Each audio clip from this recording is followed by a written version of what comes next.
Sorti en décembre 2009 sur les écrans, Avatar est devenu le plus grand succès au box-office de tous les temps. La fable d'anticipation imaginée par James Cameron avait généré en effet près de 2,8 milliards de dollars de recettes à travers le monde.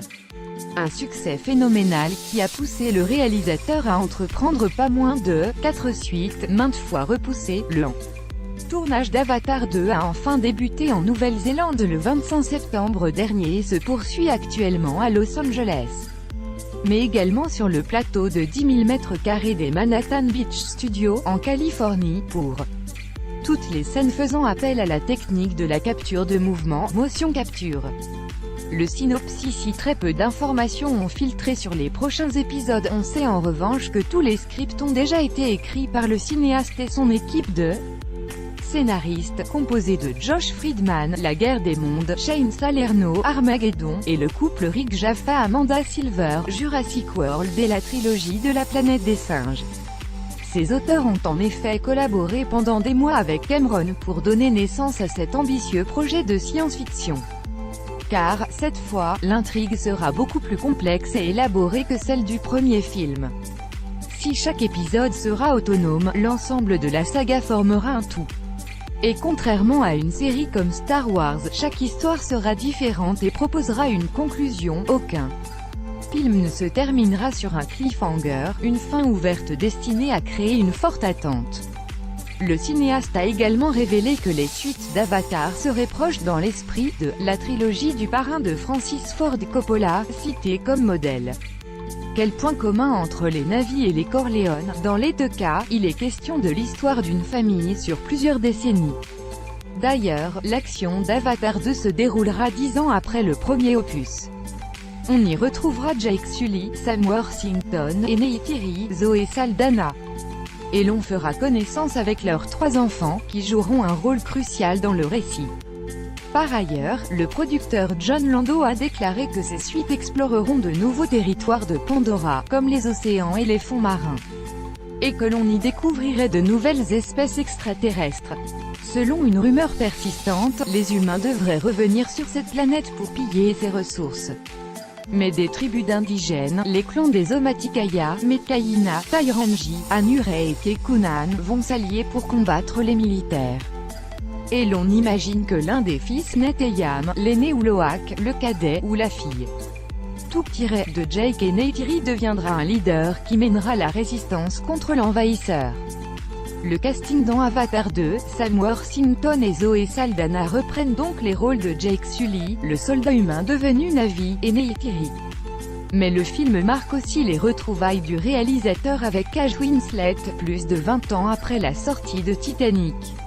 En effet, l'actrice britannique a accepté de se mouiller de nouveau pour le cinéaste, alors qu'elle jurait ses grands dieux qu'elle ne tournerait plus jamais avec lui parce qu'elle avait failli se noyer sur le plateau de Titanic. La comédienne prêtera en effet ses traits à Ronal, un personnage du peuple de la mer. Contre toute attente, Sigourney Weaver sera également au casting des prochains volets, alors que son personnage trouvait la mort vers la fin du premier opus. A priori, elle ne jouera plus le Dr Grace Augustine mais tiendra un rôle différent dans chacune des suites.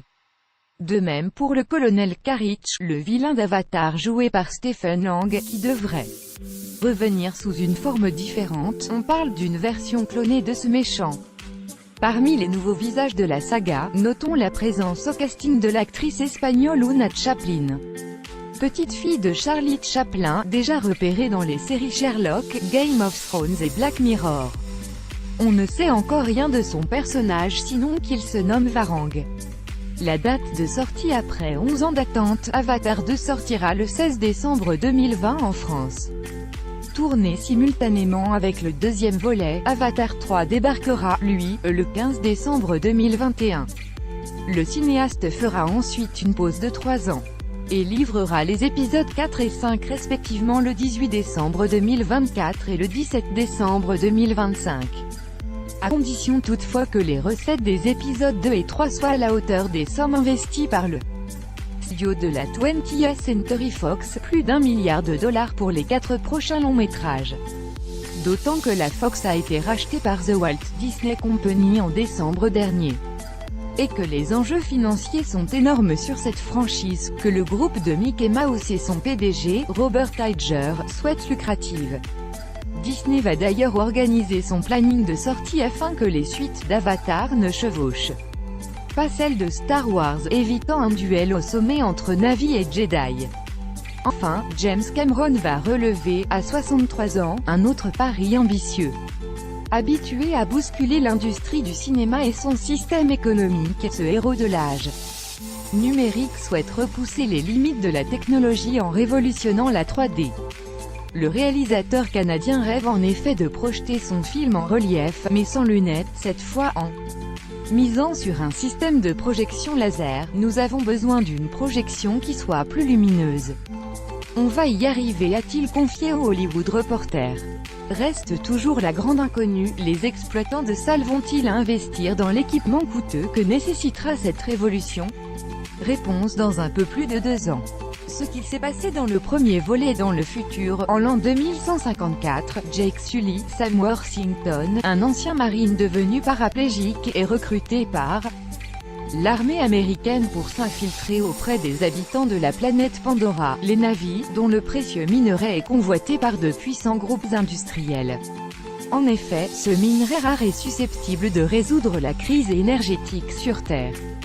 Grâce au programme Avatar et à une machine révolutionnaire, l'âme et l'esprit de Jake sont transférés dans le corps d'un Na'vi, créature à la peau bleue, pouvant atteindre 3 mètres de haut. Retrouvant soudain l'usage de ses jambes, Jake va intégrer une tribu indigène vivant dans la jungle et rencontrer la belle Neytiri, Zoe Saldana, qui va le guider dans ce monde paradisiaque, où des espèces animales, végétales et extraterrestres vivent en harmonie dans un état sauvage. Jake devra bientôt choisir son camp entre les Na'vi et les humains, qui menacent l'écosystème de cet univers pacifique.